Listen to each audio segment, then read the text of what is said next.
ಕೊಲೆ ಆರೋಪಿ ದರ್ಶನ್ ಅಭಿಮಾನಿಗಳ ಹುಚ್ಚು ಅಭಿಮಾನ ಟ್ರೆಂಡ್ ಆಯಿತು. ಕೈದಿ ನಂಬರ್ 6106 ಗಾಡಿಗಳ ಮೇಲೆ 6106 ಹಾಕಿದ್ರೆ ಹುಷಾರ್. ಪರಪ್ಪನ ಅಗ್ರಹಾರದ ಜೈಲು ಬಳಿ ಯಾರೂ ಬರಬೇಡಿ.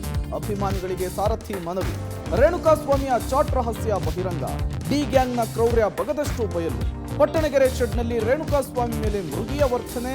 ಹಾವೇರಿಯಲ್ಲಿ ಜವರಾಯನ ಅಟ್ಟಹಾಸ. 13 ಮಂದಿ ದುರ್ಮರಣ. ಇದರೊಂದಿಗೆ ಮತ್ತಷ್ಟು ಸುದ್ದಿಗಳನ್ನು ನೋಡೋಣ ಕರ್ನಾಟಕ ಟಾಪ್ 20ಯಲ್ಲಿ. ದರ್ಶನ್ ಜೈಲಿಗೆ ಹೋಗಿ ಇಂದು 7 ದಿನ ಆಯಿತು. ಇನ್ನು ಅಭಿಮಾನಿಗಳ ಹುಚ್ಚು ಅಭಿಮಾನ ಕರಗಿಲ್ಲ. ಪರಪ್ಪನ ಅಗ್ರಹಾರದಲ್ಲಿ ದರ್ಶನ್ಗೆ ಕೊಟ್ಟಿರುವ ಕೈದಿ ನಂಬರ್ 6106 ಈಗ ಎಲ್ಲ ಕಡೆ ಟ್ರೆಂಡಿಂಗ್ ಆಗಿದೆ. ಅಭಿಮಾನಿಗಳ ಅಭಿಮಾನ ಎಷ್ಟರ ಮಟ್ಟಿಗೆ ಇದೆ ಅಂದ್ರೆ ಕೈಗಳ ಮೇಲೆ 6106 ಅಂತ ಹಚ್ಚೆ ಹಾಕಿಸ್ಕೊಳ್ತಾ ಇದ್ದಾರೆ. ಗಾಡಿಗಳ ಮುಂದೆ ಹಾಗೂ ಹಿಂದೆ ಕೈದಿ ನಂಬರ್ 6106 ಅಂತ ಹಾಕಿಸ್ಕೊಳ್ತಾ ಇದ್ದಾರೆ. ಮೊಬೈಲ್ ಪೌಚ್ಗಳ ಮೇಲೂ ಕೈದಿ ನಂಬರ್ 6106 ಅನ್ನೋ ಟ್ರೆಂಡಿಂಗ್ ಇದೆ. ದರ್ಶನ್ ಅಭಿಮಾನಿಗಳ ಹುಚ್ಚಾಟದ ಬೆನ್ನಲ್ಲೇ ಆರ್ಟಿಒ ಅಧಿಕಾರಿಗಳು ಕಠಿಣ ಕ್ರಮಕ್ಕೆ ಮುಂದಾಗಿದ್ದಾರೆ. ಗಾಡಿಗಳ ನಂಬರ್ ವಿರೂಪಗೊಳಿಸಿದ್ರೆ ಕೇಸ್ ಹಾಕುವುದಾಗಿ ಎಚ್ಚರಿಕೆ ಕೊಟ್ಟಿದ್ದಾರೆ. ಸಾರಿಗೆ ನಿಯಮಗಳ ಪ್ರಕಾರ ಈ ರೀತಿ ನಂಬರ್ಗಳನ್ನ ಹಾಕುವುದು ನಿಷಿದ್ಧವಾಗಿದೆ. ಏನು ನೋಂದಣಿ ಫಲಕಗಳ ಮೇಲೆ ಯಾವುದೇ ರೀತಿಯಾದ ವಿರೂಪವಾಗಿ ಅಥವಾ ಡಿಸೈನ್ ಆಗಿ ಅಥವಾ ಯಾವುದೇ ರೀತಿ ಮಾಡಲಿಕ್ಕೆ ಕಾನೂನಿನಲ್ಲಿ ಅವಕಾಶವಿಲ್ಲ. ಮೋಟಾರ್ ವಾಹನ ಕಾಯ್ದೆ ಅಡಿಯಲ್ಲಿ ಒಂದು ಡೈಮೆನ್ಷನ್ ಅಂತ ಕೊಟ್ಟಿದೆ. ಸೊ ಅಕಾರ್ಡಿಂಗ್ಲಿ ನಾವು ಅದನ್ನ ಡಿಸ್ಪ್ಲೇ ಮಾಡಬೇಕು. ಅದು ಬಿಟ್ಟು ಅದ್ರ ಮೇಲೆ ಏನೇ ರೀತಿಯಲ್ಲಿ ವಿರೂಪ ಮಾಡುವಂತ ಕಾರ್ಯ ಅಥವಾ ಆ ತರದ ಒಂದು ಏನು ಡಿಸ್ಪ್ಲೇ ಮಾಡಿಕೊಂಡು ವಾಹನಗಳನ್ನು ಚಲಾವಣೆ ಮಾಡ್ತಿದ್ರೆ ಕಾನೂನು ಪ್ರಕಾರ ಅವ ಮೇಲೆ ವಿರುದ್ಧವಾಗಿ ಪ್ರಕರಣಗಳನ್ನು ದಾಖಲೆ ಮಾಡಿ ದಂಡವನ್ನು ವಸೂಲಿ ಮಾಡಿ ಸ್ಥಳದಲ್ಲೇ ಅಂತಹ ಒಂದು ವಾಹನಕ್ಕೆ ಅಳವಡಿಸಿದಂತ ಏನು ನಂಬರ್ ಪ್ಲೇಟ್ಗಳನ್ನ ನಾವು ಸಾಧ್ಯವಾದಷ್ಟು ಅಲ್ಲೇ ಬಿಚ್ಚಿಬಿಡ್ತೇವೆ. ದರ್ಶನ್ ನೋಡಲು ಪರಪ್ಪನ ಅಗ್ರಹಾರ ಜೈಲು ಬಳಿ ಅಭಿಮಾನಿಗಳ ದಂಡೆ ಹರಿದು ಬರ್ತಾ ಇದೆ. ಹೀಗಾಗಿ ಜೈಲಧಿಕಾರಿಗಳ ಮೂಲಕ ಅಭಿಮಾನಿಗಳಿಗೆ ದರ್ಶನ್ ಸಂದೇಶ ರವಾನಿಸಿದ್ದಾರೆ. ಅಭಿಮಾನಿಗಳು ಯಾರೂ ಜೈಲಿನ ಬಳಿ ಬರಬೇಡಿ. ಜೈಲಿನ ನಿಯಮಗಳ ಪ್ರಕಾರ ಅಭಿಮಾನಿಗಳ ಭೇಟಿ ಅಸಾಧ್ಯ. ಹೀಗಾಗಿ ನೀವು ನನ್ನ ಭೇಟಿಗೆ ಬಂದು ಕಾಯೋದು ಬೇಡ, ನಿರಾಸೆಯಿಂದ ವಾಪಸ್ ಹೋಗೋದು ಬೇಡ ಅಂತ ಅಭಿಮಾನಿಗಳಿಗೆ ದರ್ಶನ್ ಮನವಿ ಮಾಡಿದ್ದಾರೆ. ನಿನ್ನೆ ವಿಶೇಷ ಚೇತನ ಯುವತಿ ಬಂದು ಹೋಗಿದ್ದಕ್ಕೆ ದರ್ಶನ್ ಬೇಸರ ವ್ಯಕ್ತಪಡಿಸಿದ್ದಾರೆ. ಅನ್ನ ಆಹಾರ ಸೇವಿಸದೆ ದರ್ಶನ್ ಭೇಟಿಗೆ ಸೌಮ್ಯ ಹಠ ಮಾಡಿದ್ರು. ಈ ವಿಚಾರ ತಿಳಿದು ದಾಸ ಇದೀಗ ಅಭಿಮಾನಿಗಳಿಗೆ ಸಂದೇಶ ನೀಡಿದ್ದಾರೆ. ಈ ಮಧ್ಯೆ ಜೈಲಲ್ಲಿ ಒಂಟಿಯಾಗಿರುವ ದಾಸನಿಗೆ ತಾಯಿ ಮತ್ತು ಸಹೋದರನನ್ನ ನೋಡು ವಾಸಿಯಾಗಿದೆಯಂತೆ. ಜೈಲಿಗೆ ನನ್ನ ತಾಯಿ ಮತ್ತು ತಮ್ಮನಿಗೆ ಮಾತ್ರ ಎಂಟ್ರಿ ಕೊಡಿ, ಇವರನ್ನ ಬಿಟ್ಟು ಬೇರೆ ಯಾರೇ ಬಂದರೂ ಅವಕಾಶ ಕೊಡಬೇಡಿ ಅಂತ ಜೈಲು ಅಧಿಕಾರಿಗಳ ಬಳಿ ನಟ ದರ್ಶನ್ ಬೇಡಿಕೆ ಇಟ್ಟಿದ್ದಾರೆ. ಈ ಮಧ್ಯೆ ದರ್ಶನ್ ಪರವಾಗಿ ಮಾತನಾಡಿದ್ದಕ್ಕೆ ಸೋನು ಗೌಡಗೆ ದರ್ಶನ್ ಅಭಿಮಾನಿಗಳಿಂದ ಕಿರುಕುಳ ಆರೋಪ ಕೇಳಿಬಂದಿದೆ. ಈ ಬಗ್ಗೆ ಇನ್ಸ್ಟಾಗ್ರಾಂನಲ್ಲಿ ಅಳಲು ತೋಡಿಕೊಂಡಿರುವ ಸೋನು ಗೌಡ, ದರ್ಶನ್ ಬಗ್ಗೆ ಮಾತನಾಡುವಷ್ಟು ನಾನು ದೊಡ್ಡವಳಲ್ಲ, ತಪ್ಪು ಮಾಡಿದವರಿಗೆ ಶಿಕ್ಷೆಯಾಗುತ್ತೆ, ಕಾಯಿರಿ ಅಂತ ಹೇಳಿದ್ದಾರೆ. ತುಂಬಾ ಬ್ಯಾಡ್ ಕಾಮೆಂಟ್ಸ್ ಇನ್ಸ್ಟಾಗ್ರಾಮ್, ಯೂಟ್ಯೂಬಲ್ಲಿ ನಿಮ್ಮ ಡಿ ಬಾಸ್ ಬಗ್ಗೆ ಏನು ಮಾತಾಡಿಲ್ಲ, ನಿಮ್ಮ ಡಿ ಬಾಸ್ ಬಗ್ಗೆ ಏನು ಮಾತಾಡಿಲ್ಲ ಅಂತ. ಗುರು, ನಾವೆಲ್ಲ ಇನ್ನೂ ಚಿಕ್ಕವರು, ನಾವು ಮಾತಾಡುವಷ್ಟು ಇನ್ನೂ ಬೆಳೆದಿಲ್ಲ. ನಾವು ಒಂದ್ಸಲ ಅವ್ರಿಗೆ ಫ್ಯಾನ್ ಅಂತ ಆದರೆ ಸಾಯೋವರೆಗೂ ಅದು ಫ್ಯಾನೇನೆ. ತಪ್ಪು ಯಾರೇ ಮಾಡಿದ್ರು ಶಿಕ್ಷೆ ಆಗೇ ಆಗುತ್ತೆ. ದರ್ಶನ್ ಮತ್ತು ಗ್ಯಾಂಗ್ನಿಂದ ರೇಣುಕಾಸ್ವಾಮಿಯ ಅಮಾನುಷ ಕೊಲೆಯಾಗಿದೆ.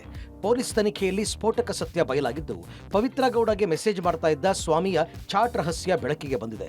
ಕಳೆದ 5 ತಿಂಗಳಿನಿಂದ ಪವಿತ್ರಾಗೆ ಮೆಸೇಜ್ ಮಾಡ್ತಾ ಇದ್ದ ರೇಣುಕಾಸ್ವಾಮಿ ಫೆಬ್ರವರಿಯಿಂದ ಸುಮಾರು 200ಕ್ಕೂ ಹೆಚ್ಚು ಮೆಸೇಜ್ ಮಾಡಿದ್ದಾನಂತೆ. ಎಲ್ಲ ಮೆಸೇಜ್ಗಳು ಕೂಡ ಅಶ್ಲೀಲ ಮೆಸೇಜ್ ಅನ್ನೋದು ತನಿಖೆಯ ವೇಳೆ ಗೊತ್ತಾಗಿದೆ. ಆದರೆ ರೇಣುಕಾಸ್ವಾಮಿ ಮೆಸೇಜ್ಗೆ ಪವಿತ್ರ ಗೌಡ ರಿಪ್ಲೈ ಮಾಡ್ತಿರ್ಲಿಲ್ವಂತೆ. ಹೀಗಾಗಿ ಮೆಸೇಜ್ ಜೊತೆಗೆ ಅಶ್ಲೀಲ ಫೋಟೋ ಕಳಿಸ್ತಾ ಇದ್ದ. ಇದರಿಂದ ಕೋಪಗೊಂಡು ಪವಿತ್ರ ಈ ವಿಚಾರವನ್ನ ತಮ್ಮ ಮನೆ ಕೆಲಸದವ ಪವನ್ಗೆ ಮುಟ್ಟಿಸಿದ್ದಾರೆ. ಬಳಿಕ ಪವನ್ ಪವಿತ್ರ ಗೌಡ ರೀತಿ ಚಾಟ್ ಮಾಡಿದ್ದ. ರಿಪ್ಲೈ ಬಂದ ಖುಷಿಗೆ ರೇಣುಕಾಸ್ವಾಮಿ ಕೂಡ ಚಾಟ್ ಮಾಡ್ತಿದ್ದ ಅನ್ನೋದು ಬಹಿರಂಗಗೊಂಡಿದೆ.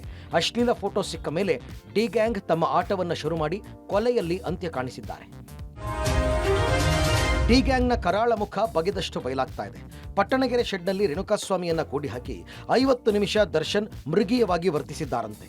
ಸಿನಿಮಾ ಸ್ಟೈಲ್ನಲ್ಲಿ ರೇಣುಕಾಸ್ವಾಮಿಯನ್ನ ದಾಸ ಕೊಲೆ ಮಾಡಿರೋದು ಬೆಳಕಿಗೆ ಬಂದಿದೆ. ಸಂಜೆ 4:30ಕ್ಕೆ ಪಟ್ಟಣಗೆರೆ ಶೆಡ್ಗೆ ಎಂಟ್ರಿ ಕೊಟ್ಟಿದ್ದ ಜಗ್ಗುದಾದ ರೇಣುಕಾಸ್ವಾಮಿಯ ಚೀರಾಟ ಕೇಳಿಸದಂತೆ ಕಾರ್ನಿಂದ ಕೋಟೆ ನಿರ್ಮಾಣ ಮಾಡಿದ್ದಾರೆ. ಬಳಿಕ A3 ಪವನ್ನಿಂದ ರೇಣುಕಾಸ್ವಾಮಿ ಮಾಡಿದ್ದ ಮೆಸೇಜ್ ಅನ್ನ ಓದಿಸಿ ಮಾರಣಾಂತಿಕವಾಗಿ ಹಲ್ಲೆ ನಡೆಸಿದ್ದಾರೆ. ಒಂದೊಂದು ಮೆಸೇಜ್ಗೂ ಪಂಚ್, ಶೂನಿಂದ ಹಲ್ಲೆ ನಡೆಸಿರುವುದಾಗಿ ಪ್ರತ್ಯಕ್ಷದರ್ಶಿಯೋರ್ವ ಪೊಲೀಸರ ಬಳಿ ಸಾಕ್ಷಿ ನುಡಿದಿದ್ದಾರೆ. ರೇಣುಕಾಸ್ವಾಮಿ ಕೊಲೆ ಕೇಸಲ್ಲಿ ಪರಪ್ಪನ ಅಗ್ರಹಾರ ಜೈಲು ಸೇರಿರುವ ಆರೋಪಿ 1 ಪವಿತ್ರ ಗೌಡಗೆ ಶಾಕ್ ಸಿಕ್ಕಿದೆ. ಪೊಲೀಸ್ ಕಸ್ಟಡಿಯಲ್ಲಿದ್ದಾಗ ಪೊಲೀಸರಿಗೆ ಯಾಮಾರಿಸಿ ಮೇಕಪ್ ಹಾಕೊಂಡು ಲಕಲಕ ಅಂತಿದ್ದ ಪವಿತ್ರ ಗೌಡಾಳ ಬಣ್ಣ ಈಗ ಜೈಲಲ್ಲಿ ಕಳಚಿದೆ. PSIಗೆ ನೋಟಿಸ್ ಕೊಟ್ಟಿರೋದ್ರಿಂದಲೋ ಅಥವಾ ಏನೋ ಜೈಲಾಧಿಕಾರಿಗಳು ಭಾರಿ ಎಚ್ಚರಿಕೆಯನ್ನ ವಹಿಸಿದ್ದಾರೆ. ಪವಿತ್ರ ಗೌಡಗೆ ಯಾವುದೇ ಕಾಸ್ಮೆಟಿಕ್ಗಳಿಗೆ ಅವಕಾಶವನ್ನ ಕೊಡ್ತಾ ಇಲ್ಲ. ಹೀಗಾಗಿ ಮೇಕಪ್ ಇಲ್ಲದೆ ಬ್ಯಾರೆಕ್ನಲ್ಲಿ ಪವಿತ್ರ ಗೌಡ ಇದ್ದಾರೆ. ಈ ನಡುವೆ ಅತ್ತಿಗೆಯನ್ನ ಮರ್ತೇ ಬಿಟ್ರ ಅಣ್ಣನ ಅಭಿಮಾನಿಗಳು ಅನ್ನೋ ಪ್ರಶ್ನೆಗಳು ಶುರುವಾಗಿವೆ. ಸೋಷಿಯಲ್ ಮೀಡಿಯಾದಲ್ಲಿ ಪವಿತ್ರ ಗೌಡ ಬಗ್ಗೆ ಚರ್ಚೆಯೇ ಇಲ್ಲ. ಪವಿತ್ರ ಗೌಡ ಮೇಲೆ ಅನುಕಂಪಕ್ಕೂ ಡಿ ಬಾಸ್ ಫ್ಯಾನ್ಸ್ ಪೋಸ್ಟ್ ಮಾಡ್ತಾ ಇಲ್ಲ. ರೇಣುಕಾಸ್ವಾಮಿ ಕೊಲೆ ಪ್ರಕರಣದ ಬಗ್ಗೆ ಪೊಲೀಸ್ ತನಿಖೆ ಚುರುಕುಗೊಂಡಿದೆ. ಪೊಲೀಸ್ ನಾಯಿಗಳಿಗೆ ಬೆಲ್ಟ್ ಕೊಟ್ಟ ನಾಗನಿಗೆ ಮೈಸೂರು ಪೊಲೀಸರು ಅಂದು ಸನ್ಮಾನ ಮಾಡಿದರು. ಈಗ ಅದೇ ನಾಗನನ್ನ ಬೆಂಗಳೂರಿನ ಕಾಮಾಕ್ಷಿಪಾಳ್ಯ ಪೊಲೀಸರು ರೇಣುಕಾಸ್ವಾಮಿ ಮರ್ಡರ್ ಕೇಸ್ನಲ್ಲಿ 11ನೇ ಆರೋಪಿಯನ್ನಾಗಿ ಮಾಡಿ ಕೈಗೆ ಕೋಳ ತೊಡಿಸಿ ಪರಪ್ಪನ ಅಗ್ರಹಾರ ಜೈಲಿಗೆ ಕಳಿಸಿಕೊಟ್ಟಿದ್ದಾರೆ. ಪೊಲೀಸರ ಶ್ವಾನದಳಕ್ಕೆ ಚೆಸ್ಟ್ ಬೆಲ್ಟ್ಗಳನ್ನು ಕೊಡಿಸಿದ ಅನ್ನೋ ಕಾರಣಕ್ಕೆ 2023ರಲ್ಲಿ ನಾಗನಿಗೆ ಶಾಲು ಹೊದಿಸಿ ಹಾರ ಹಾಕಿ ಪೊಲೀಸರು ಸನ್ಮಾನ ಮಾಡಿದರು. ಇದೀಗ ಜೂನ್ 12ರಂದು ಕಾಮಾಕ್ಷಿಪಾಳ್ಯ ಪೊಲೀಸರು ರೇಣುಕಾಸ್ವಾಮಿ ಕೊಲೆ ಕೇಸ್ನಲ್ಲಿ ಬಂಧಿಸಿ ಪರಪ್ಪನ ಅಗ್ರಹಾರದ ಜೈಲಿಗೆ ಕಳಿಸಿದ್ದಾರೆ. ಬೆಳ್ಳಂಬೆಳಗ್ಗೆ ಹಾವೇರಿಯಲ್ಲಿ ಜವರಾಯ ಅಟ್ಟಹಾಸ ಮೆರೆದಿದ್ದಾನೆ. ಮನೆ ದೇವರ ದರ್ಶನ ಪಡೆದು ವಾಪಸ್ ಆಗ್ತಾ ಇದ್ದವರು ಮಾಸಣ ಸೇರಿದ್ದಾರೆ. ನಿಂತಿದ್ದ ಲಾರಿಗೆ ಟಿಟಿ ವಾಹನ ಡಿಕ್ಕಿ ಹೊಡೆದ ಪರಿಣಾಮ ಟಿಟಿಯಲ್ಲಿದ್ದ 17 ಜನರ ಪೈಕಿ 13 ಮಂದಿ ಸ್ಥಳದಲ್ಲೇ ಸಾವನ್ನಪ್ಪಿದ್ದಾರೆ. 4 ಗಾಯಗಳಾಗಿವೆ. ಹಾವೇರಿ ಜಿಲ್ಲೆ ಗುಂಡೇನಹಳ್ಳಿ ಬಳಿ ದುರಂತ ಸಂಭವಿಸಿದೆ. ಮೃತರೆಲ್ಲರೂ ಶಿವಮೊಗ್ಗ ಜಿಲ್ಲೆಯ ಎಮ್ಮೆಹಟ್ಟಿ ಗ್ರಾಮದವರು. ಅಪಘಾತದ ರಭಸಕ್ಕೆ ಮೃತದೇಹಗಳು ಚೆಲ್ಲಾಪಿಲ್ಲಿಯಾಗಿದೆ. ಕೆಲ ಮೃತದೇಹಗಳು ಟಿಟಿಯಲ್ಲಿ ಅಪ್ಪಚ್ಚಿಯಾಗಿತ್ತು. ಎಮ್ಮೆಹಟ್ಟಿ ಗ್ರಾಮದ ಯುವಕ ಆದರ್ಶ್ ಹೊಸ ಟಿಟಿ ವಾಹನ ಖರೀದಿಸಿದ್ದ. ಹೊಸ ಟಿಟಿ ವಾಹನದ ಪೂಜೆಗಂತ 15 ಮಂದಿ ಸಂಬಂಧಿಕರು ಮಹಾರಾಷ್ಟ್ರಕ್ಕೆ ತೆರಳಿದ್ರು. ದೇವರ ದರ್ಶನ ಪಡೆದು ಸ್ವಗ್ರಾಮಕ್ಕೆ ಬರ್ತಾ ಇದ್ದಾಗ ಟಿಟಿ ವಾಹನ ಓವರ್ ಸ್ಪೀಡ್ ಇದ್ದ ಕಾರಣ ದುರಂತ ಸಂಭವಿಸಿದೆ. ಸರ್ಕಾರದಿಂದ ಮೃತರ ಕುಟುಂಬಸ್ಥರಿಗೆ ತಲಾ 2 ಲಕ್ಷ ರೂಪಾಯಿ ಪರಿಹಾರ ಘೋಷಿಸಿದೆ. ಜಿಲ್ಲಾ ಉಸ್ತುವಾರಿ ಸಚಿವ ಶಿವಾನಂದ ಪಾಟೀಲ್ ವೈಯಕ್ತಿಕವಾಗಿ 50,000 ನಗದು ನೀಡಿದ್ದಾರೆ. ಕೇಂದ್ರ ಸಚಿವ ಕುಮಾರಸ್ವಾಮಿ, ಜೋಶಿ ಸೇರಿದಂತೆ ಹಲವರು ಟ್ವೀಟ್ ಮೂಲಕ ಸಂತಾಪ ಸೂಚಿಸಿದ್ದಾರೆ. ಸೊ ಇವತ್ತು ಬೆಳಗ್ಗೆ ಹೈವೇ ಅಲ್ಲಿ NH 48 ಅಲ್ಲಿ ಒಂದು ದುರ್ಘಟನೆ ಆಗಿದೆ.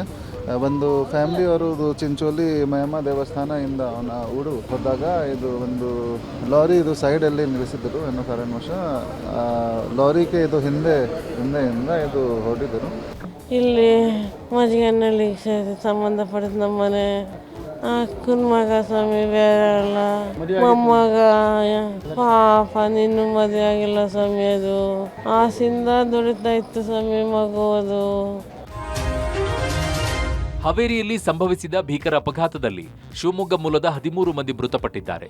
ಶಿವಮೊಗ್ಗದ ಎಮ್ಮೆಹಟ್ಟಿ ಗ್ರಾಮದಲ್ಲಿ ನೀರವ ಮೌನ ಆವರಿಸಿದ್ದು ಮೃತರ ಕುಟುಂಬಸ್ಥರ ಕಣ್ಣೀರು ಮುಗಿಲು ಮುಟ್ಟಿದೆ. ಮೃತರ ಅಂತಿಮ ದರ್ಶನಕ್ಕೆ ವ್ಯವಸ್ಥೆ ಮಾಡಲಾಗ್ತಾ ಇದೆ.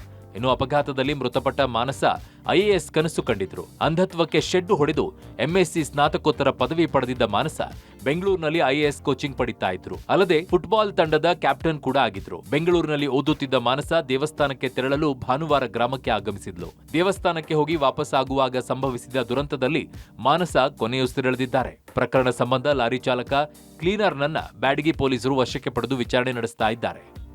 ಅಣ್ಣ ಇದ್ದಾನೆ, ಅಮ್ಮ ಇದ್ದಾರೆ, ಅಕ್ಕ, ಚಿಕ್ಕಪ್ಪ ಎಲ್ಲರೂ ಇದ್ದಾರೆ. ಮಂದಿ ದೇವ್ರಿಗೆ ಹೋಗಿದ್ರು, ಎಲ್ಲ ಮುಡ್ಕೊಂಡು ಹೋಗಿದ್ರು. ಒಂದು ತಮ್ಮ ಆಗಬೇಕು, ಪೂಜೆ ಮಾಡ್ಸೋಕ್ಕೆ ಫ್ಯಾಮಿಲಿ ಹೋಗಿರೋರು.